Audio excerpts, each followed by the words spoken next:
തുറക്കൽ ജുമാ മസ്ജിദ് റോഡിൽ കോതളത്തിൽ മൊയ്തീൻ സൈനബ ദമ്പതികളുടെ മകളും യൂണിറ്റ് വിമൻസ് കോളേജ് 2ാം വർഷ ബിരുദ വിദ്യാർത്ഥിനിയുമായ 20 വയസ്സുകാരി റിഫാർ അഹമ്മദിന്റെ അസ്വാഭാവിക മരണത്തിൽ സമഗ്രമായ അന്വേഷണം ആവശ്യപ്പെട്ട് കുടുംബം.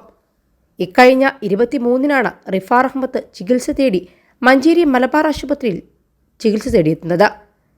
അലർജിയുടെ ലക്ഷണങ്ങളുമായി ആശുപത്രിയിൽ നടന്നെത്തിയ റിഫാർ അഹമ്മദിന് ഇഞ്ചക്ഷൻ നൽകുകയായിരുന്നു. ഇതോടെ ശ്വാസമുട്ടൽ അനുഭവപ്പെട്ടു. ഇക്കാര്യം ഡോക്ടറുടെ ശ്രദ്ധയിൽപ്പെടുത്തിയപ്പോൾ മറ്റൊരു ഇഞ്ചക്ഷൻ കൂടി നൽകി. ഇതോടെ പെൺകുട്ടി അബോധാവസ്ഥയിലേക്ക് പോവുകയായിരുന്നു.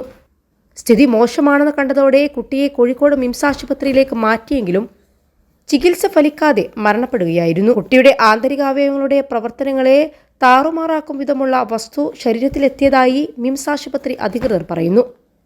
വീട്ടിൽ നിന്നും പൂർണ്ണാരോഗ്യത്തോടെ ആശുപത്രിയിലെത്തിയ കുട്ടിക്ക് സംഭവിച്ച ദുരന്തത്തിന് കാരണം മഞ്ചേരിയിലെ സ്വകാര്യ ആശുപത്രി അധികൃതർക്ക് സംഭവിച്ച പിഴവാണെന്ന് കുടുംബം ആരോപിക്കുന്നു. 21 ലക്ഷത്തോളം സന്തുഷ്ടരായ ഉപഭോക്താക്കളും 2 ലക്ഷത്തോളം തിമിര ശസ്ത്രക്രിയകളും പൂർത്തിയാക്കിയ മലബാറിലെ ഏക കണ്ണാശുപത്രി Al Salama high hospital, hospital road, Perinthalmanna. തുടർന്ന് റിഫാർ അഹമ്മദിന്റെ മരണത്തിൽ സമഗ്ര അന്വേഷണം ആവശ്യപ്പെട്ട് SDPI പ്രവർത്തകർ ആശുപത്രിയിലേക്ക് മാർച്ച് നടത്തി.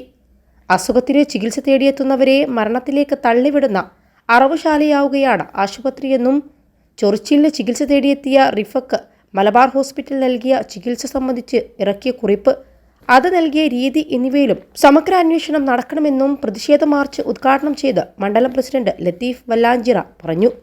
യോഗ്യതയില്ലാതെ ഡ്യൂട്ടി ചെയ്യുന്ന ജീവനക്കാരെക്കുറിച്ചും ഡോക്ടർമാർക്ക് നിശ്ചിത ടാർഗറ്റ് നൽകി രോഗികളെ മരുന്ന് കുത്തിവെച്ചും അഡ്മിറ്റ് ദിവസം വർദ്ധിപ്പിച്ചും ലാഭക്കണ്ണോടെ പ്രവർത്തിക്കുന്ന മാനേജ്മെന്റിനെ കുറിച്ചും സമഗ്ര അന്വേഷണം നടത്തണം.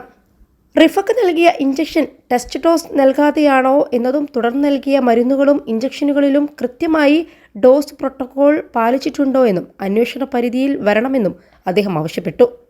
ഇക്കാര്യങ്ങൾ പ്രതിപാദിച്ച ജില്ലാ മെഡിക്കൽ ഓഫീസർ ഡോക്ടർ രേണുകക്ക് റിഫ സമരസമിതി കൺവീനർ പരേറ്റ സൈനുലാബിദ് പരാതി നൽകി. മണ്ഡലം secretary Aslam Mullampara, treasurer O Kareem, municipal president MP Ashraf, ward councillor Mujeeb Rahman, secretary Korambayil Mansoor, Puthukkolli Ali Akbar എന്നിവർ മാർച്ചിൽ നേതൃത്വം നൽകി. അതേസമയം മരണത്തിൽ കേരള സംസ്ഥാന യുവജന കമ്മീഷൻ അംഗം P.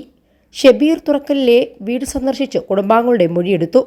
വിഷയത്തിൽ യുവജന കമ്മീഷൻ ജില്ലാ പോലീസ് മേധാവിയോട് റിപ്പോർട്ടും ആവശ്യപ്പെട്ടിട്ടുണ്ട്.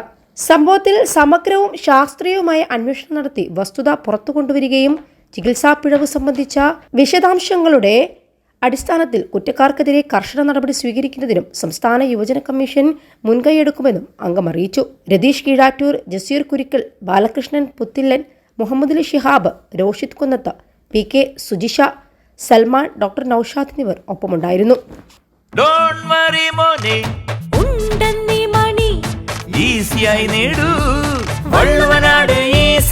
ആവശ്യം ഏതുമാകട്ടെ, പണം ഞങ്ങൾ തരും.